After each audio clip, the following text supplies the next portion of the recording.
యేసుక్రీస్తు వారి పరిశుద్ధమైన నామమున కూడి వచ్చిన ప్రతి ఒక్కరికి ప్రభువు నామమున వందనాలు. ప్రార్థన చేసుకుందాం. మహాపరిశుద్ధుడా, సర్వశక్తిమంతుడా, సర్వోన్నతుడా, సకల మంచి ఈవులకు కారణభూతుడా, నిత్య స్తోత్రార్హుడా, నీ పరిశుద్ధమైన పాదాలకి వందనాలు, స్తోత్రం అర్పిస్తూ ఉన్నాను నా ప్రభువా. గతించినటువంటి సమయమంతయు మమ్మల్ని అందరినీ బహుక్షేమకరంగా కాచి కాపాడి ఉన్నారు దేవా. ఇంతవరకు నాయన చక్కని కీర్తనలతో నేను స్తుతించుకున్నాం, మహింపరుచుకున్నాం నా ప్రభువా. చక్కని శ్రేష్టమైన ఆరాధన జరిపించుకున్నారు అయ్యా. మరింత చక్కని శ్రేష్టమైన సమయంలోకి మేము ప్రవేశించుకుంటున్నాం తండ్రి. వాక్యము ద్వారా మీరు మాతో మాట్లాడే సమయం నా ప్రభువా. అవును తండ్రి, నీ యొక్క వాక్యం మా పాదములకు దీపము, మా త్రోవకు వెలుగై ఉంటా ఉన్నది ప్రభుదేవా. అయ్యా, ఆ యొక్క వాక్యం ప్రభునైనా అయ్యా నైనా మేము జాగ్రత్తగా విని అర్థం చేసుకుని తండ్రి మా జీవితాలు సరిచేసుకున్నట్టుకు సహాయం దయచేయమని అడుగుచున్నాను ప్రభు. ఈ యొక్క శ్రేష్టమైన వాక్యం బోధిస్తూ ఉండగా ప్రభుదేవా అయ్యా, వినగలిగే చెవులు ప్రభు, గ్రహించే హృదయం ప్రతి ఒక్కరికి దయచేయమని అడుగుచున్నాను తండ్రి. స్తోత్రం. అయోగ్యుడును ఎన్నిక లేని వాడిని ప్రభుదేవా, నీకు వాక్యం చెబుతుండగా ప్రభు, నీకు సిలువ చాటుకు నన్ను చేర్చి మీరు మాత్రమే మహిమ ఘనత ప్రభావం పొందుకున్నాడని మా ప్రభువును మా రక్షకుని ప్రియకుమారుడు యేసుక్రీస్తు వారి అతి శ్రేష్టమైన నామంలో మిక్కిలి వినముగా అడిగి వేడుకొనుచున్నాను తండ్రి. ఆమెన్. ప్రియ దేవుని సంగమా, గడిచిన వారము మానవునికి దేవుని యొక్క వర్తమానం అనేటువంటి అంశాన్ని తీసుకుని కొన్ని శ్రేష్టమైన సత్యాలు, ఈనాడు మానవుడు ఏ విధంగా ఉండాలని చెప్పని దేవుడు ఆశిస్తూ ఉన్నాడని చెప్పని ఒక 5 అంశాలు వివరించడం జరిగింది. ఎవరికైనా గుర్తున్నాయండి? 5 అంశాలు చెప్పాను. ఎవరైనా చెప్పగలుగుతారా? ఎలా ఉండాలని ప్రభువు ఆశిస్తూ ఉన్నాడు? మొట్టమొదటిగా యథార్థంగా ఉండాలని ఆశిస్తూ ఉన్నాడు. రెండవదిగా ప్రతిరోజు కూడా దేవుని యొక్క మాట వింటూ ఉండాలి. మూడవదిగా పరిశుద్ధాత్మ కార్యములకు విధేయత చూపించాలి. నాలుగవదిగా నీ జీవితంలో చీకటిని తొలగించాలని ప్రభువు ప్రయత్నం చేస్తూ ఉంటే దేవునికి పూర్తిగా లోబడాలి. అదేవిధంగా నీలో తన స్వరూపం కలగచేయాలని ప్రభువు ఆశిస్తూ ఉన్నాడు కాబట్టి దేవునికి సంపూర్తిగా లోబడాలి.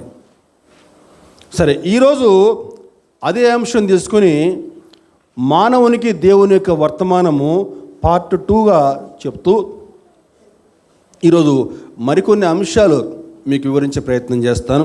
రండి. ఆదికాండము 1వ అధ్యాయము 26వ వచనం.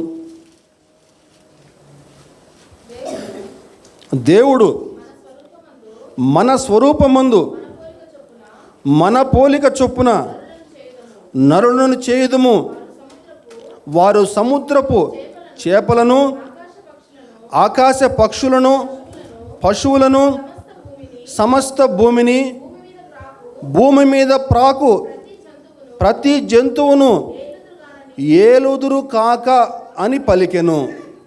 చెప్దామండి ఒకసారి. ఏలుదురు కాక అని పలికెను అంటే నువ్వు పరిపాలించేవాడిగా ఉండాలని చెప్పని ప్రభువు ఆశిస్తూ ఉన్నాడండి. ఈరోజు అంశం ఏంటని చెప్పానంటే, నువ్వు పరిపాలించేవాడిగా ఉండాలని ప్రభువు నిన్ను ఆశిస్తూ ఉన్నాడు. దేవుడు మన స్వరూపమందు, మన అని చెప్పానంటే అక్కడ అది సింగులర్ ఫామ్ కాదండి. మన అని చెప్పానంటే ప్లూరల్ ఫామ్. అంటే అక్కడ తండ్రి అయిన దేవుడు ఉన్నాడు, ఇంకా కుమారుడు ఉన్నాడు, పరిశుద్ధాత్ముడు కూడా ఉన్నాడు. దేవుడు మన స్వరూపమందు మన పోలిక చొప్పున అంటే ఈనాడు మానవుడు ఎవరైనా సరే అతను అమెరికా వాడు కావచ్చు, లేకపోతే చైనా వాడు కావచ్చు, లేకపోతే ఇంకే దేశం వాడు కావచ్చు, అందరూ కూడా దేవుని యొక్క స్వరూపంలో దేవుని పోలిక చొప్పున ఈ లోకంలో సృజించబడ్డారు. దేవునికి స్తోత్రం, హల్లెలూయా. ఆ విధంగా దేవుని యొక్క పోలిక చొప్పున దేవుడు మానవుని సృజించి ఏం ఆశిస్తూ ఉన్నాడని చెప్పానంటే, ప్రతి జీవిని, అంటే భూమి మీద ఉండే ప్రతి జీవిని, అలాగే ఆకాశంలో ఎగిరే ప్రతి పక్షిని, అలాగే నీటిలో ఈదేటువంటి ప్రతి జీవిని కూడా ఏలుదురు కాక అని చెప్పంటే ఏలాలని చెప్పని, అంటే దేవుడు మానవుని ఈ లోకంలో ఉన్న ప్రతి జీవిని కూడా పరిపాలించాలని చెప్పని ఆశిస్తూ ఉన్నాడు. అది మన పట్ల దేవుని యొక్క చిత్తమే ఉంటా ఉందండి. అయితే ఇది మొట్టమొదటి అధ్యాయం. ఇదే బైబిల్ గ్రంథంలో చిట్ట చివరి గ్రంథం చూసుకుంటే ప్రకటన గ్రంథంలో ప్రభువు ఏం ఆశిస్తారని చెప్పానంటే, మనల్ని జయించేవారిగా ఉండాలని ఆశిస్తూ ఉన్నాడు. దేవునికి స్తోత్రం, హల్లెలూయా. జయించేవాడిగా, జయ జీవితం జీవించేవారిగా ఉండాలని చెప్పని మనల్ని ఆశిస్తూ ఉన్నాడు. ఈరోజు మన వాక్యాంశము జయించువాడు పొందు ఆశీర్వాదములు అనే అంశం గురించి కొన్ని విషయాలు మీకు బోధించాలని చెప్పి నేను ఆశపడతా ఉన్నాను. బైబిల్ గ్రంథంలో మొట్టమొదటి గ్రంథం చూసుకుంటే ఆది కాండములో దేవుడు మానవుని పరిపాలించేవాడిగా ఉండాలని చెప్పని ఆశిస్తే, చిట్ట చివరి గ్రంథం ప్రకటన గ్రంథంలో జయించేవాడిగా ఉండాలని చెప్పని ఆశిస్తూ ఉన్నాడు. వేటిని జయించాలి? ప్రశ్న. ప్రతి పాపాన్ని, సమస్తమైన పాపాన్ని, పాపిష్టి కార్యాలని మానవుడు జయించాలి. అదేవిధంగా సమస్త శరీర కార్యములను జయించాల్సి ఉంటుందండి. శరీర కార్యములు స్పష్టమైనవి. గలతీ పత్రిక 5వ అధ్యాయము 24వ వచనం చూసుకుంటే, గలతీ పత్రిక 5వ అధ్యాయం కొంచెం ముందమ్మా. శరీర కార్యములు స్పష్టమైనవి, జారత్వము, అపవిత్రత, కాముకత్వము, విగ్రహారాధన, అభిచారము, ద్వేషము, కలహము, మత్సరములు, క్రోధములు, కక్షలు, భేదములు, విమతములు, అసూయలు, మత్తతులు, అల్లరితో కూడిన ఆటపాటలు మొదలైనవి. ఈ శరీర కార్యాలని మానవుడు జయించాలని చెప్పని ఆశిస్తూ ఉన్నాడు ప్రభు. అంటే నువ్వు పాపం మీద ప్రభుత్వం చేయాలి, కానీ పాపము నీ మీద ప్రభుత్వం చేయడానికి వీల్లేదండి. ప్రతి శరీర కార్యాన్ని, ప్రతి పాపాన్ని కూడా ఈరోజు నువ్వు జయించాలని ప్రభు ఆశిస్తూ ఉన్నాడు. ఇప్పుడు మనం చెప్పుకున్నామే 5వ అధ్యాయం 24వ వచనం చూసుకుంటే, క్రీస్తు యేసు సంబంధులు శరీరమును దాని ఇచ్చలతోనూ దురాశలతోనూ సిలువ వేసి ఉన్నారు. అంటే నువ్వు క్రీస్తు యేసు సంబంధివైతే, నువ్వు ఆత్మ సంబంధివైతే, నువ్వు ప్రతి శరీర కార్యాన్ని కూడా నువ్వు జయిస్తావు. నువ్వు శరీర కార్యాలు జయించలేకపోతున్నావు అని చెప్పానంటే నువ్వు క్రీస్తు సంబంధివి కాదనమాట. నువ్వు ఎవరి సంబంధివి? నువ్వు ఎవరి సంబంధివో మీకు బాగా తెలుసు. నువ్వు శరీర కార్యాలు జయించేవాడు అయితే నువ్వు ఖచ్చితంగా క్రీస్తు సంబంధి అవుతావు. అయితే ఈనాడు అనేక మంది క్రైస్తవులు, అంటే ఈనాడు కాదు ఆనాటి నుంచి కూడా శరీర కార్యాలు అన్నిటినీ జయిస్తూ ఉన్నారు, కానీ కొంతమంది కొన్ని కార్యాలను జయించలేకపోతూ ఉన్నారు. కొంతమంది శరీర కార్యాలు అన్నీ జయించగలరు, కానీ వాళ్ళు అసూయను జయించలేరు. అంటే అసూయ అని చెప్పానంటే, తనకు కాకుండా పక్కవాడికి మంచి పేరు వస్తే వారు తట్టుకోలేరు అన్నమాట. ఈర్ష్య. పక్కింటోడు మంచి బట్టలు వేసుకుంటే వీళ్ళు తట్టుకోలేరు. పక్కింటోడు చక్కగా కొత్త కారు కొనుక్కుంటే వీళ్ళు తట్టుకోలేరు. అసూయ అన్నమాట. పైకి మాత్రం చక్కగా ఆత్మీయంగా కనిపిస్తూ ఉంటారు, కానీ లోపల మాత్రం అసూయ వారిని దహించి వేస్తూ ఉంటుంది. మరికొంతమంది అన్ని విషయాలు కూడా జయ జీవితం కలిగి ఉంటారు, కానీ కోపాన్ని వారు జయించలేరండి. అంతవరకు బాగానే ఉంటారు, అంతవరకు చక్కగా మంచిగా ఆత్మీయంగా కనిపిస్తారు, ప్రార్థన చేస్తారు, పాటలు పాడతారు, అన్నీ బాగానే ఉంటాయి. కానీ నచ్చని మాట ఏదన్నా ఒక్క మాట చెప్తే ఎక్కడ లేని కోపం వచ్చేస్తుంది. ఎందుకండి శరీర కార్యాలు ఇన్ని ఉండగా అసూయ కోపము రెండు మాత్రమే చెప్తా ఉన్నారు అనే ప్రశ్న రావచ్చు. ఎందుకంటే బైబిల్లో జరిగిన మొట్టమొదటి హత్యకు ప్రధాన కారణము అసూయ. ఆదాము యొక్క పెద్ద కుమారుడు కయీను అసూయ చేత దేవుడు తన అర్పణను అంగీకరించకుండా తమ్ముడి యొక్క అర్పణను అంగీకరించాడని చెప్పినటువంటి అసూయ చేత పట్టరాని కోపంతో తమ్ముడి మీద పడి తమ్ముడిని చంపేశాడు. అక్కడ రెండు కనిపిస్తున్నాయి, ఒకటి అసూయ, రెండు కోపం కనిపిస్తూ ఉన్నాయి.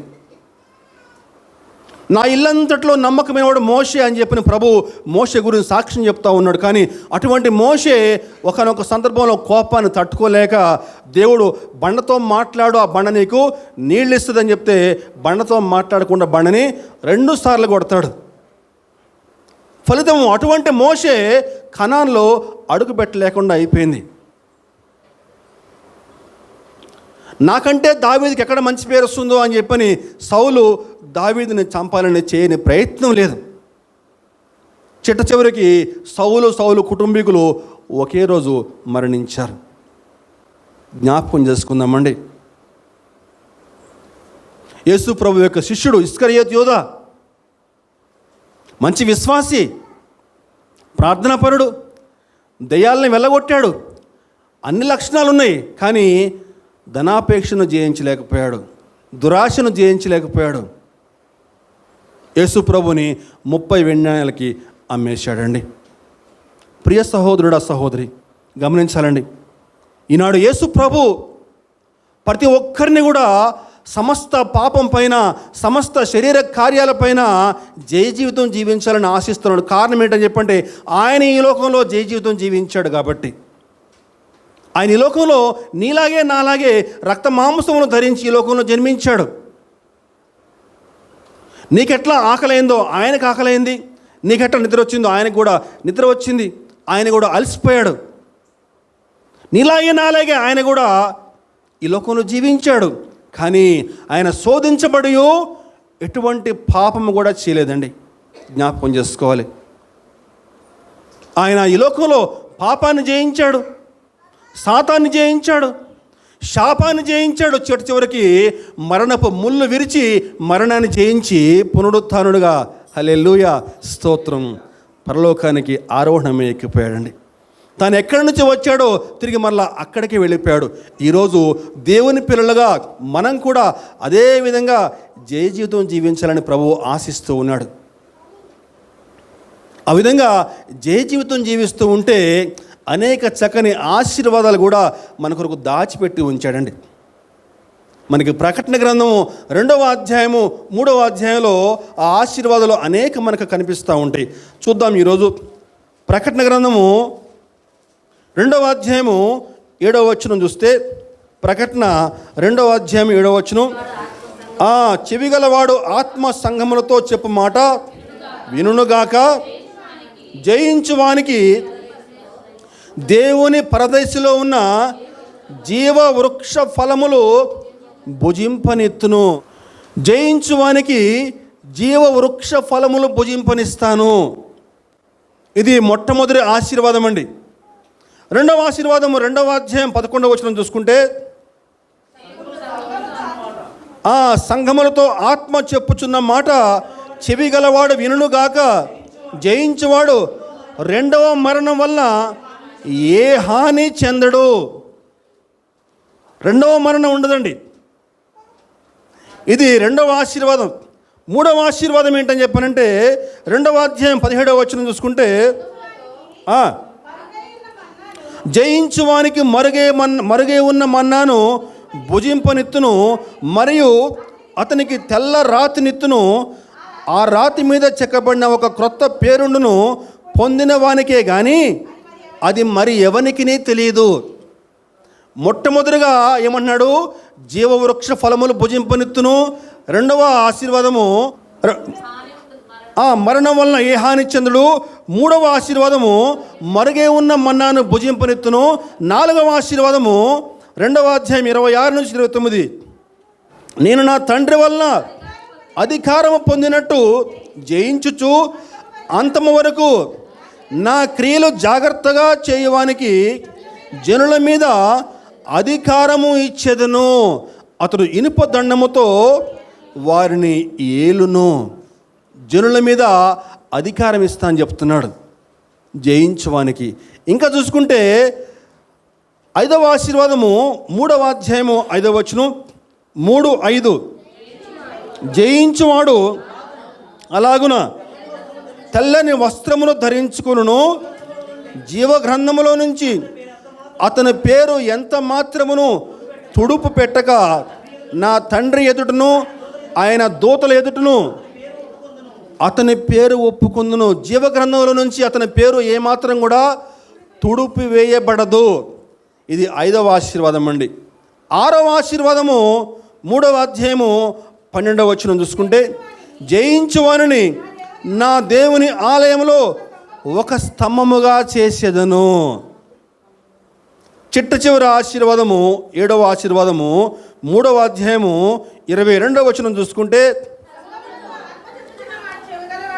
వినుగాక జయించువానిని నాతో కూడా నా సింహాసనమందు కూర్చుండనిచ్చెదను.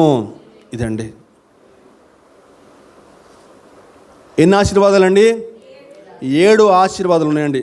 ఒక్కసారి చెప్దామా? మొట్టమొదటిగా జీవవృక్ష ఫలములు భుజింపనిస్తాను. రెండవదిగా రెండవ మరణం ఉండదు. తర్వాత మరుగై ఉన్న మన్నాను భుజింపనిస్తాను. జనుల మీద అధికారమును ఇనుప దండముతో అధికారం ఇస్తాను. జీవగ్రంథంలో పేరు వ్రాయబడుతుంది. దేవుని ఆలయంలో ఒక స్తంభముగా ఉంటాడు. దేవుని పక్కనే సింహాసనం మీద కూర్చునే భాగ్యమునిస్తాను. ఎన్ని ఆశీర్వాదాలండి? 7 ఆశీర్వాదాలండి. దేవుని గట్టిగా మహింపడదామండి ఒకసారి. హల్లెలూయా, స్తోత్రం. ఎవరికండి ఇవన్నీ కూడా? జయించువానికండి ఈ ఆశీర్వాదాలు. దేవుడు ఎన్ని ఆశీర్వాదాలు చక్కగా దాచి ఉంచాడో మనం చూస్తే చాలా ఆనందం అనిపిస్తూ ఉంటుందండి. అయితే ఈరోజు అన్ని ఆశీర్వాదాలు చెప్పేటువంటి సమయం మన దగ్గర లేదు, కానీ మొట్టమొదటి ఆశీర్వాదం మీకు వివరించే ప్రయత్నం చేస్తాను. ఏం చెప్తున్నాను అక్కడ? 2వ అధ్యాయము 7వ వచనం చెవిగలవాడు ఆత్మ సంఘములతో చెప్పుచున్న మాట వినుగాక జయించువానికి దేవుని పరదేశంలో ఉన్న జీవవృక్ష ఫలములు భుజింపనిత్తును. జీవవృక్ష ఫలములు భుజింపనిత్తును. ఈ జీవవృక్ష ప్రస్తావన మనకి ఎక్కడ కనిపిస్తుంది? మనకి ఆది కాండంలో కనిపిస్తుందండి. మనకి వచ్చేయండి ఆది కాండానికి. మళ్ళా ఆది కాండము 2వ అధ్యాయము 9వ వచనం. ఆది కాండం 2:9 మరియు దేవుడని యెహోవా చూపునకు రమ్యమైనది ఆహారమునకు మంచియుదునైన ప్రతి వృక్షమును ఆ తోట మధ్యన జీవవృక్షమును మంచి చెడ్డల తెలివినిచ్చు వృక్షమును నేల నుండి మొలిపించెను అన్నాడు. దేవుడు ఆదాము హవ్వను సృజించి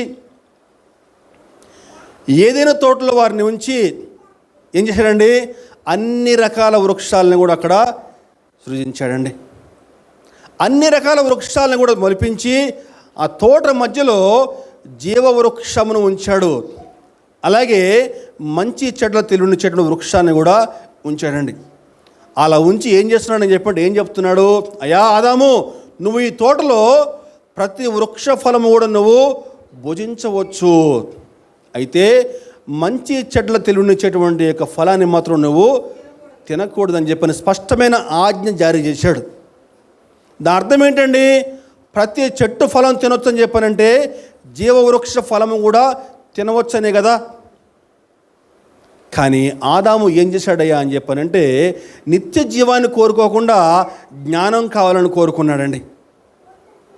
జాగ్రత్తగా అర్థం చేసుకోవాలి. ఏం కోరుకున్నాడు? నాకు జ్ఞానం కావాలని కోరుకున్నాడు, నిత్య జీవాన్ని కోరుకోకుండా.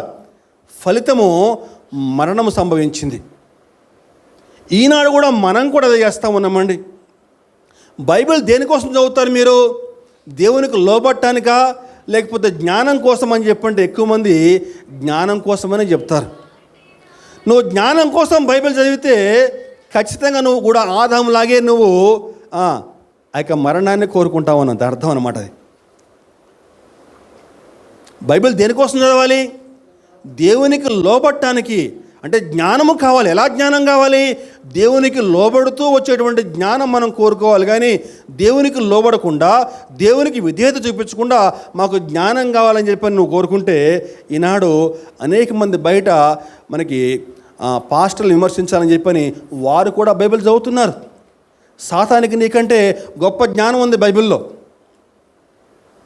నువ్వు అలా బైబిల్ చదివితే ఏమాత్రం కూడా ఉపయోగం లేదండి.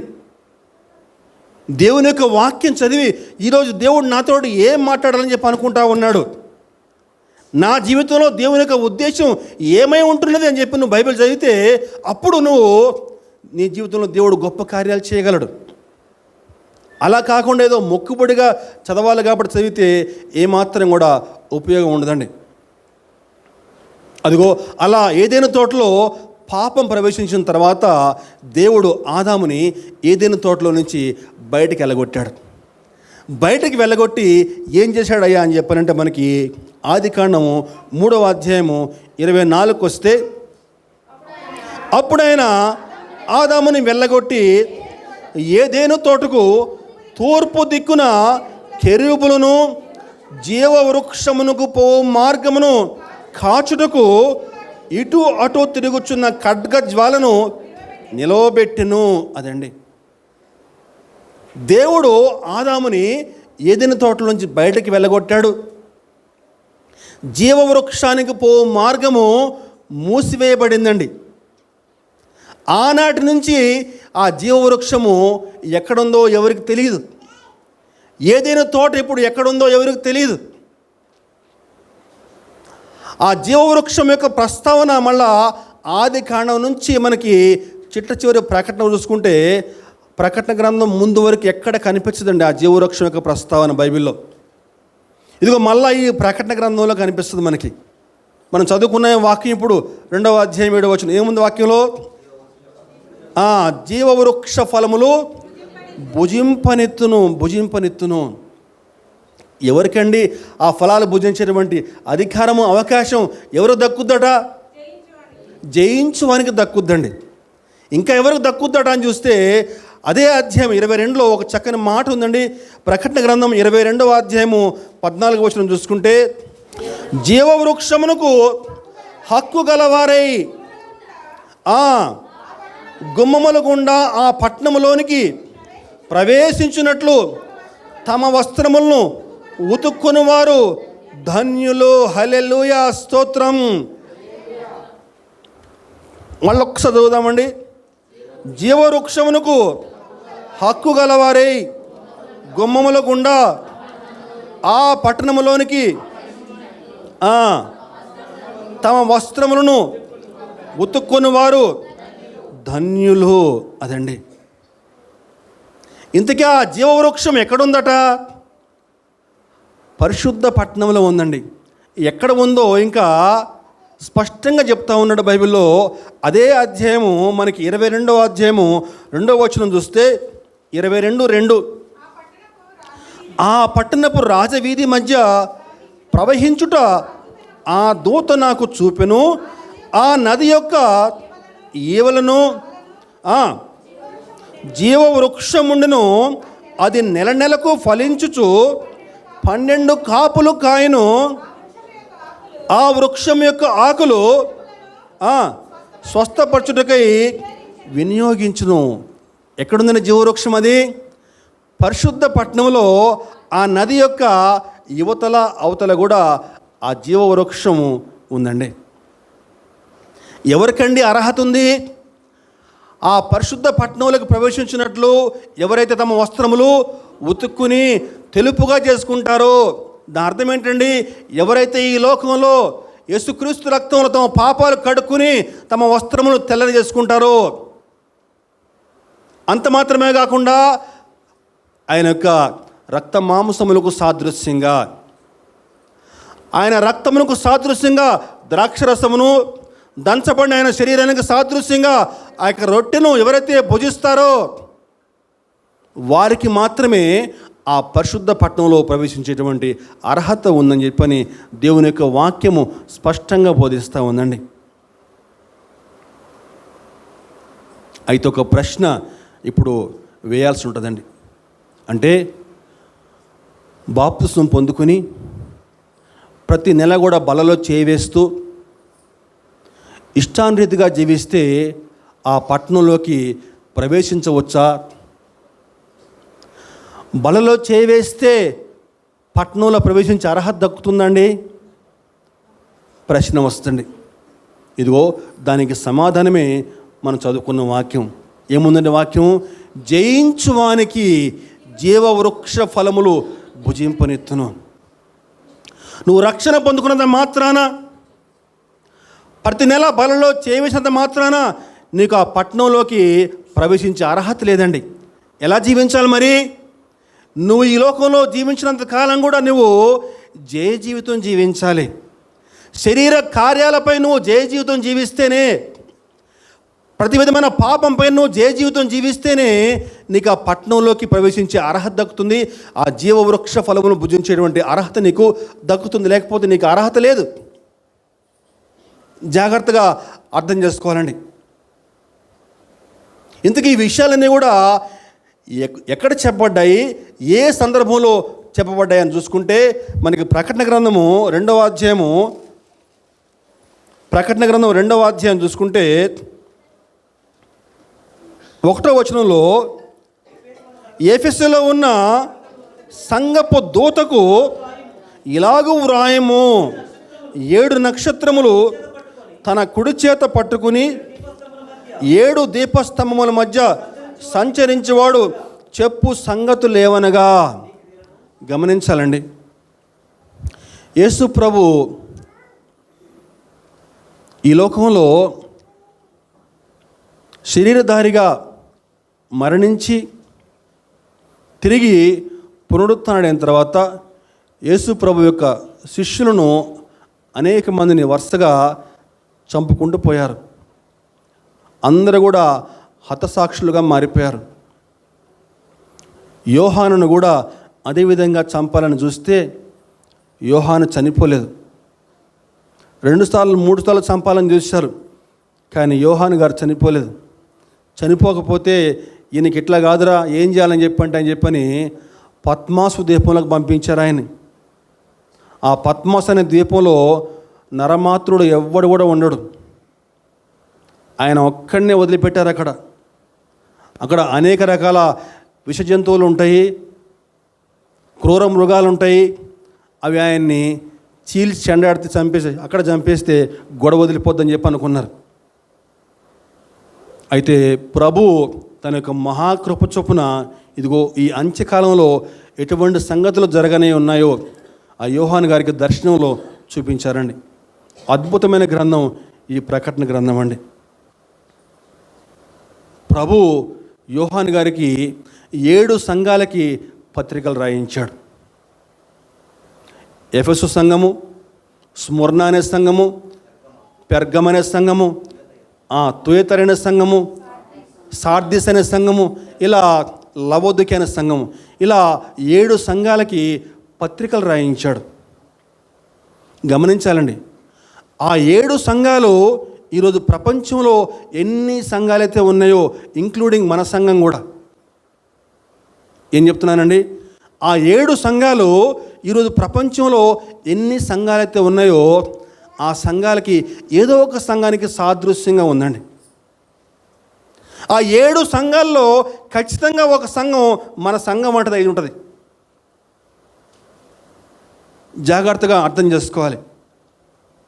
ఎన్నో విషయాలు ఆ ప్రభు ప్రతి ఒక్క సంఘానికి కూడా ఆ సంఘంలో ఎటువంటి మంచి పనులు ఉన్నాయో, ఎటువంటి చెడ్డ పనులు ఉన్నాయో, వారు చేసే మంచిని వివరించాడు, చెడు వివరించాడు, ఆశీర్వాదం కూడా ఇచ్చాడు. జాగ్రత్తగా మనం అర్థం చేసుకుంటే ఎన్నో అద్భుత విషయాలు ఇందులో దాగి ఉన్నాయండి. ఇదిగో మొట్టమొదటి సంఘానికి, ఎఫెసు సంఘానికి ఆయన పత్రిక రాస్తా ఏమన్నాడని చెప్పానంటే 2వ వచనం, పట్టుకొని 7 దీపస్తంభముల మధ్య సంచరించేవాడు చెప్పు సంగతులు ఏమనగా, నీ క్రియలను, నీ కష్టమును, నీ సహనమును నేను ఎరుగుదును. నీవు దుష్టులను సహింపలేవనియు అపొస్తలులు కాకయే తాము అపోస్తులమని చెప్పుకున్న వారిని పరీక్షించి వారు అబద్ధికులని నువ్వు కనుగొంటివనియు, నీవు సహనము కలిగి నా నామము నిమిత్తమై భారము భరించి అలేలేదనియు నేను ఎరుగుదును. ఆ ఎఫెసు సంఘములో ఎటువంటి మంచి లక్షణాలు ఉన్నాయో ప్రభువు మొట్టమొదటిగా వివరించే ప్రయత్నం చేస్తూ ఉన్నాడు. ఎటువంటి సంఘమట ఎఫెసు సంఘము? నీ క్రియలను, నీ కష్టమును, నీ సహనమును నేను ఎరుగుదును. అంటే ఆ సంఘస్థులు ఎటువంటి వారని చెప్పానంటే దేవుని కొరకు కష్టపడి పనిచేసేవారు. కష్టాల్లో, ఇరుకులో, ఇబ్బందుల్లో ఎంతో సహనంగా ఉండేటువంటి వారు. అనేక మంచి లక్షణాలు అక్కడ ప్రభువు చెప్తా ఉన్నాడు. నువ్వు దుష్టులను సహింపలేవనియు, నువ్వు దుష్టులను సహింపలేకుండా నా యొక్క కార్యాలంటే నువ్వు ఎంతో ఇష్టం చూపుతూ, ఎంతో కష్టపడుతూ, ఎంతో సహనంగా నువ్వు ఉంటా ఉన్నావు అని చెప్పని చెప్తూ, అపోస్తలులు కాకయే తాము అపోస్తలమని చెప్పుకుని వారిని వారు అబద్ధికులని నీవు కనుగొంటివనియు. అంటే అబద్ధ బోధకులు అనేక మంది ఉంటారండి. జాగ్రత్తగా గమనించాలండి. బైబిల్ పట్టుకుని వాక్యం చెప్పే ప్రతి ఒక్కరు కూడా యథార్థంగా ఉన్నారని చెప్పని అనుకోవటం మూర్ఖత్వం. ఈరోజు యూట్యూబ్ ఓపెన్ చేస్తే ఎంతోమంది దేవుని యొక్క వాక్యాలు చెప్తూ ఉన్నారు. కానీ ఇది వాక్యానుసారంగా ఆ బోధ ఉందా లేదా అనేది అర్థం చేసుకోవాలండి. వాక్యానుసారమే వారు తమ యొక్క బోధలు చెప్తున్నారా, బైబిల్ ప్రకారమే వారు బోధిస్తున్నారా అని తెలుసుకోవాలండి. ఎవరిని పడితే వారిని మనం ఫాలో అయిపోతే అది మీ యొక్క ఆత్మీయ జీవితానికి ఏమాత్రం కూడా క్షేమకరం కాదని మరొక మారు ప్రేమపూర్వకంగా మనవి చేస్తూ ఉన్నాను. ఆనాడు ఎఫెసు సంఘం వారు అపోస్తులు కాకయే అపోస్తులమని చెప్పుకున్న అబద్ధ బోధకుల పట్ల అప్రమత్తత కలిగి ఉన్నారటండి. ఇదిగో ఇటువంటి అనేక మంచి లక్షణాలు ఎన్నో కనిపిస్తూ ఉన్నాయి. అయితే ఒక తప్పు అక్కడ చెప్తున్నాడు. ఏం తప్పు చెప్తున్నాడని చెప్పానంటే 2వ అధ్యాయము 4వ వచనం చూసుకుంటే, అయినను మొదట నీకుండిన ప్రేమను నీవు వదిలితివని నేను నీ మీద తప్పు ఒకటి మోపవలసి ఉన్నది. అంటే అన్నీ నీలో బాగానే ఉన్నాయి. నువ్వు దేవుని కార్యాలని చెప్పి ఎంతో ఇష్టం చూపుతున్నావు, ఎంతో సహనంగా ఉన్నావు, దుష్టుల్ని సహింపలేకున్నావు, అబద్ధ బోధకులు నువ్వు ఇష్టపడట్లేదు, వారిని గుర్తించి వారి పట్ల నువ్వు అప్రమత్తంగా ఉంటా ఉన్నావు, అనేక మంచి విషయాలు కనిపిస్తూ ఉన్నాయి. కానీ ఆ యొక్క మొదటి ప్రేమ నీలో లేదు అని చెప్పని తప్పు మోపుతూ ఉన్నాడండి. ప్రేమ అన్న మాటకు వస్తే మనకి పౌలు గారు కొరింథీలకు ఒక చక్కని మాట రాశాడు. కొరింథీ పత్రిక వెళ్తే కొరింథీ పత్రిక 1 కొరింథీ 13వ అధ్యాయము 1 కొరింథీ 13వ అధ్యాయము 1, 2, 3 వచనాలు మనం చూడగలిగితే, మనుష్యుల భాషలతోనూ దేవదూతల భాషలతోనూ నేను మాట్లాడినను, నేను ప్రేమ లేని వాడినైతే మ్రోగెడు కంచును గణగణలాడు తాళమునై ఉందును. ప్రవచించు కృపావరము కలిగి మర్మములన్నయు జ్ఞానమంతయు ఎరిగిన వాడనైనను, కొండలను పెకిలింపగల పరిపూర్ణ విశ్వాసము గల వాడనైనను ప్రేమ లేని వాడనైతే నేను వ్యర్థుడను. బేదల పోషణ కొరకు నా ఆస్తి అంతయు ఇచ్చినను, కాల్చబడుటకు నా శరీరమును అప్పగించినను ప్రేమ లేని వాడనైతే నాకు ప్రయోజనమేమీ లేదు. చాలా చక్కని మాటలు ఇక్కడ వ్రాయబడ్డాయండి. ఒక్కొక్క మాట మనం అర్థం చేసుకుంటే మొట్టమొదటిగా ఏముందండి? మనుష్యుల భాషలతోనూ దేవదూతల భాషలతో నేను మాట్లాడినను, ప్రేమ లేని వాడనైతే మోగెడు కంచును అని చెప్పానంటే నువ్వు అద్భుతంగా దేవుని యొక్క వాక్యం బోధించగలవు. ప్రార్థన చేస్తే నువ్వు దయ్యాలు వెళ్ళిపోతాయి. అనేక స్వస్థ వరాలు నీకున్నాయి. ఎన్నో అద్భుతాలు నువ్వు చేయగలవు. కానీ ప్రేమ లేకపోతే అవన్నీ కూడా వ్యర్థమే అని చెప్పని చెప్తున్నానండి. ప్రేమ లేకపోతే అవన్నీ వ్యర్థమే. నువ్వు చక్కగా వాక్యం చెప్పగలవు, నువ్వు ప్రార్థన చేస్తే ఎంతోమంది దయాలు వెళ్ళిపోతాయి. కానీ అన్ని చేసి కూడా నువ్వు ప్రేమ లేకపోతే అవన్నీ కూడా వ్యర్థమే. తర్వాత మాట ఏముందండి? 2వ వచనం అండి. ప్రవచించు కృపావరము కలిగి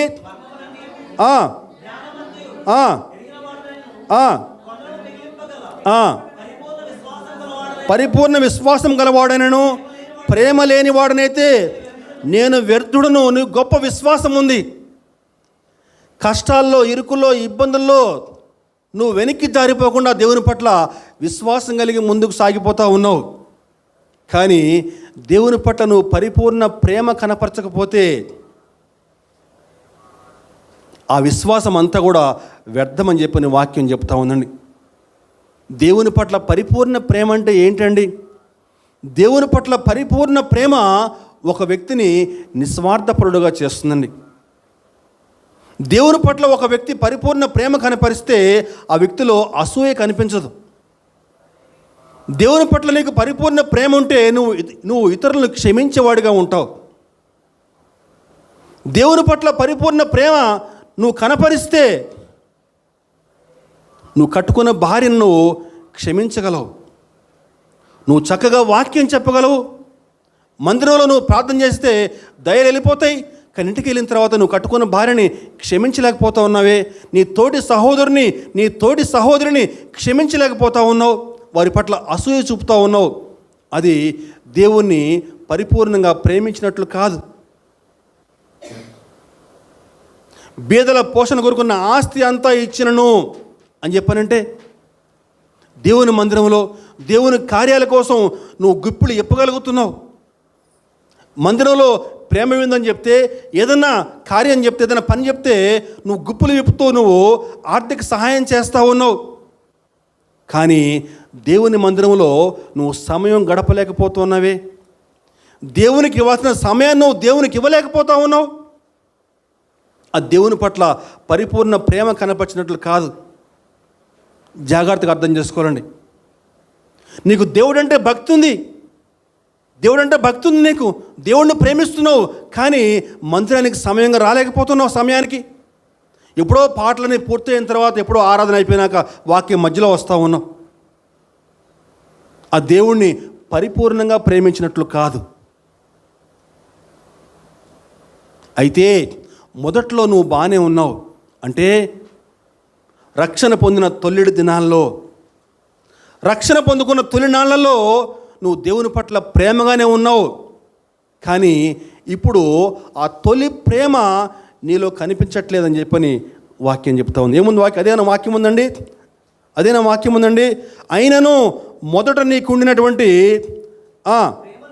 ప్రేమ నీ వదిలితమని నేను నీ మీద తప్పు ఒకటి మోపవలసి ఉంది. అంటే రక్షణ పొందిన తొలినాళ్ళలో దేవుని పట్ల ప్రేమగానే ఉన్నావు.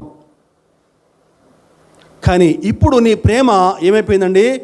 యాంత్రికమైపోయింది. ఆ తొలి ప్రేమని ఒక భక్తుడు ఏమంటాడని చెప్పానంటే, భార్యాభర్తల యొక్క ప్రేమతోటి పోలి చెప్తా ఉన్నాడు. భార్య అని చెప్పానంటే వధువు సంఘం, భర్త అని చెప్పానంటే వరుడు యేసు ప్రభు. భార్యాభర్తల యొక్క ప్రేమని ఈ యొక్క విశ్వాసికి అలాగే యేసు ప్రభువుకు మధ్య ఉన్నటువంటి ప్రేమతో పోలి చెప్తా ఉన్నాడు. మీకు అర్థం కావడానికి వివరించే ప్రయత్నం చేస్తాను. ఒక భార్య పెళ్ళైన తొలినాళ్ళలో తన భర్తను చక్కగా ప్రేమిస్తా, భర్తకు కావాల్సిన వంటకాలు చేసిపెట్టి, ఆయనకి ఏమి ఇష్టమో అవన్నీ కూడా వంటకాలు చేసిపెట్టి, భర్త సాయంకాలం ఎప్పుడు వస్తాడా అని చెప్పని ఎదురు చూస్తూ ఉంటుంది. భర్త సాయంకాలం పూట ఇంటికి వచ్చే సమయం దగ్గరికి వచ్చినప్పుడు చక్కగా ఎదురు చూస్తూ ఉంటుంది. భర్త రాగానే ఆయన ఆహ్వానించి ఇద్దరు కలిసి చక్కగా ప్రేమగా పక్కపక్కన కూర్చుని భోజనం చేస్తారు. అది తొల్లిడి దినాలు. అయితే ఒక 20 ఏళ్ల తర్వాత పరిస్థితి మారిపోద్ది. భార్య భర్తని అప్పటికి కూడా ప్రేమిస్తూనే ఉంటుంది. భర్తకి ఏమి ఇష్టమో అయ్యే వంటకాలు చేసి పెడుతుంది. ఇల్లు ఉడుస్తుంది, వంట పని చేస్తుంది, బట్టలు ఉతుకుద్ది, అన్ని పని చేసి పెడుతుంది. కానీ భర్త కోసం ఎదురు చూసే పరిస్థితి అక్కడ కనిపించదు. భర్త రాకముందే ఏమో భోజనం చేసి ఏదో పనిలో బిజీ అయిపోద్ది, లేకపోతే వచ్చినప్పుడు లెగుద్దామని పడుకుని నిద్రపోతూ ఉంటుంది. అంటే భార్య అప్పటికి కూడా భర్త అంటే ఇష్టపడుతూనే ఉంది. గమనించాలండి, ఆయనకి ఇష్టమైన వంటలను చేసి పెడతా ఉంది, అన్నీ బాగానే ఉన్నాయి. కానీ భర్త కోసం ఆ విధంగా ఎదురు చూసేటువంటి పరిస్థితి అక్కడ కనిపించడం లేదు. జాగ్రత్తగా మనం అర్థం చేసుకోవాలండి.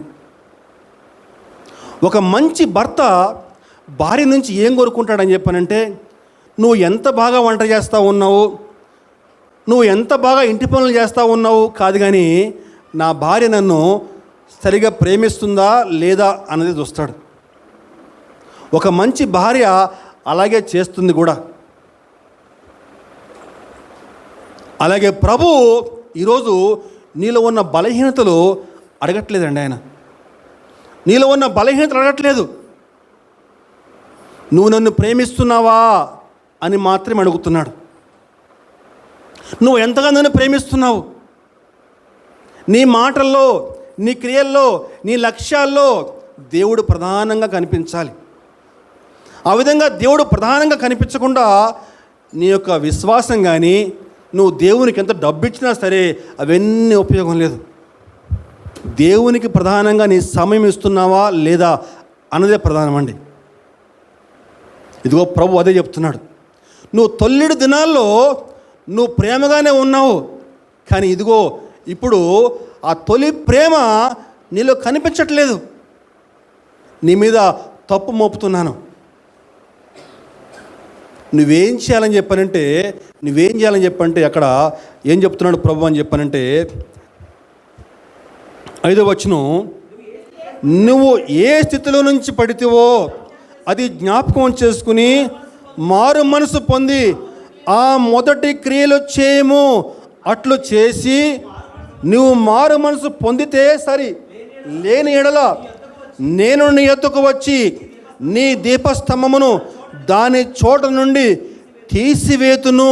నువ్వు ఏ స్థితిలో నుంచి పడితేవో, నువ్వు మొదట్లో దేవుని పట్ల ప్రేమగానే ఉన్నావు, కానీ ఇప్పుడు ఎందుకో దేవుని పట్ల ప్రేమగా ఉండట్లేదు. నువ్వు ఏ స్థితిలో నుంచి పడితేవో ఆ దేవుని ప్రేమ నుంచి నిన్ను దూరం చేసే పరిస్థితి ఏంటి? ధనాపేక్ష నిన్ను దూరం చేస్తూ ఉందా?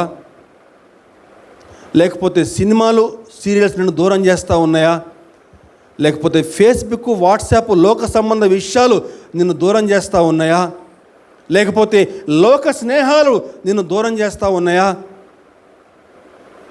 ఎందుకని ఆ యొక్క మొదటి ప్రేమ నీలో కనిపించట్లేదు? దేవుని యొక్క వాక్యం నీతో స్పష్టంగా మాట్లాడుతున్నప్పుడు, దేవుని యొక్క వాక్యం నీతో సూటిగా మాట్లాడి నిన్ను గద్దిస్తూ ఉన్నప్పుడు నువ్వు మారు మనసు పొంది ఆ మొదటి క్రియలు చేస్తే సరి.